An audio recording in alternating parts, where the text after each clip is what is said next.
Yo, what is going on, growmies? Hope y'all are doing well, growing well.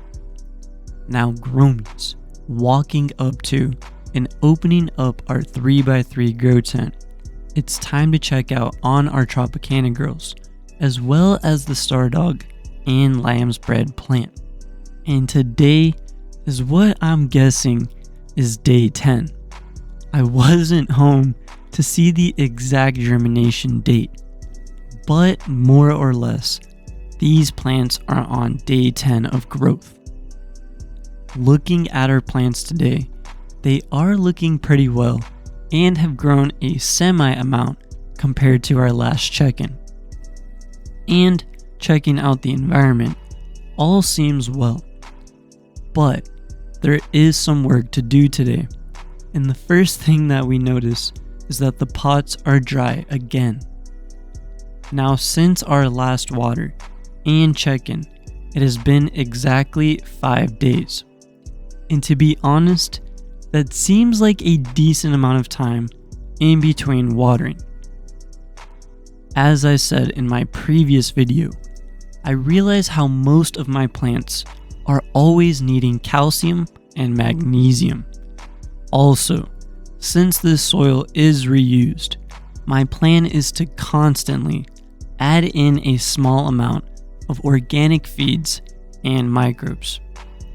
On only day 10, today, I've decided that I'm going to water these plants again, but am 100% adding in the stash blend microbes.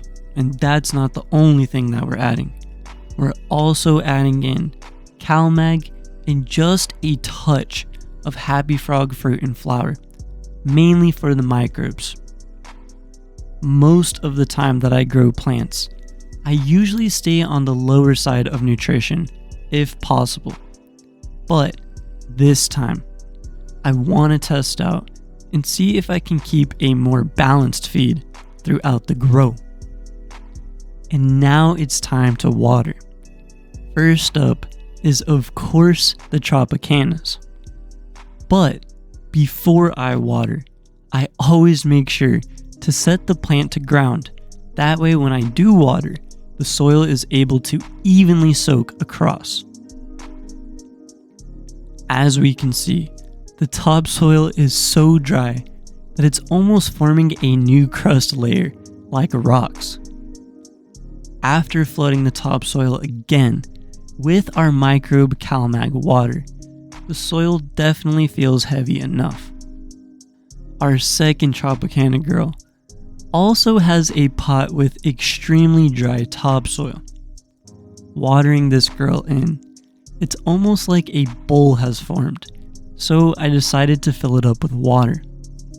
Since the topsoil ended up becoming partially hydrophobic, I had to make sure that the soil was properly rehydrated from the very top to the very bottom.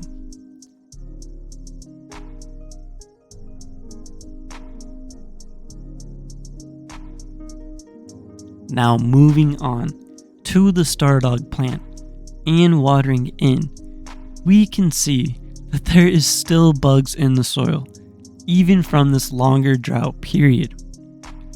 Not this time, but next time, I'll be completely sure to remove them because I don't want any bugs in my grow.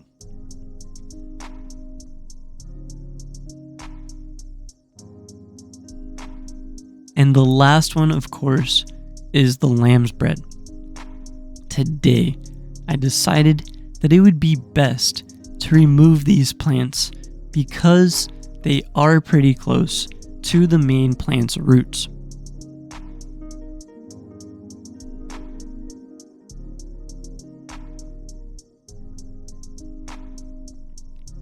Taking a closer look at our Tropicanna cookies in the shorter 1 gallon pot, so far, this looks to be the best and strongest growing seedling.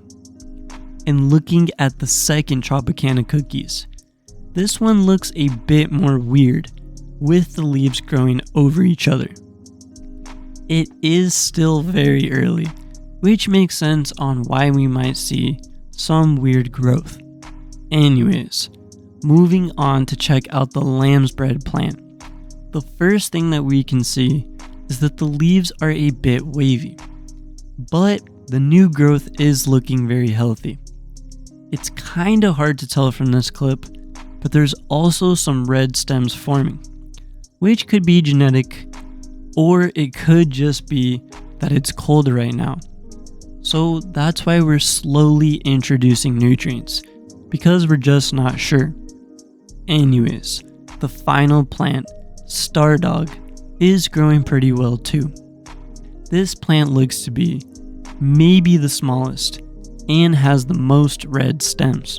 There was also some grass growing in this pot, so I removed the random weeds. Alright Gromies, here we are day 5, and both seeds have popped. As you know earlier, the one popped over there, and this one, little fat one, she was taking her time, but she has popped also. So this is day 5, and I'll give you guys a quick little update what they're looking like. It's the first one that popped. Nice red stem, look at that, wow. Maybe she needs some cow mag already. And here's number 2 here. I keep this little measuring cup over me, keep them moist. And number 2 popped yesterday. I put her in here, and she's just about ready to bust off that cap. She broke out of it, and I'm not going to interfere with it. She got that helmet off really good. So I'm really looking forward to this. Let's put this cap back on. I'll probably take it off when those little green leaves pop out. Alrighty, so stay tuned everybody. Grower's Mindset, he'll be keeping you guys updates on this. I don't know, I'm going to be showing too much of this on my updates. You know, I'll try to keep it separate. Alrighty, I'm HGZ, and I'm out of here. At this moment, the Spider Farmer supplemental LEDs are dormant, sleeping for a good portion of the day. However, throughout certain times of the day, the rare and wild supplemental LEDs turn on to increase light spectrum and intensity. During these times, the symbiotic relationship of the plant and lights helps the plant to utilize more photosynthetic energy. These lights only turn on at specific times throughout the day, but let's catch them when they all turn on. And the last thing for this video, Gromies, is I'm working on a large soil bucket. Throughout this time, I've just been constantly increasing the microbes, and as we can see, there are large pockets of mycelium, mycorrhizae, and other beneficial molds growing throughout. My plan is to only veg these girls for 30 days since sprout, and then I'm flipping.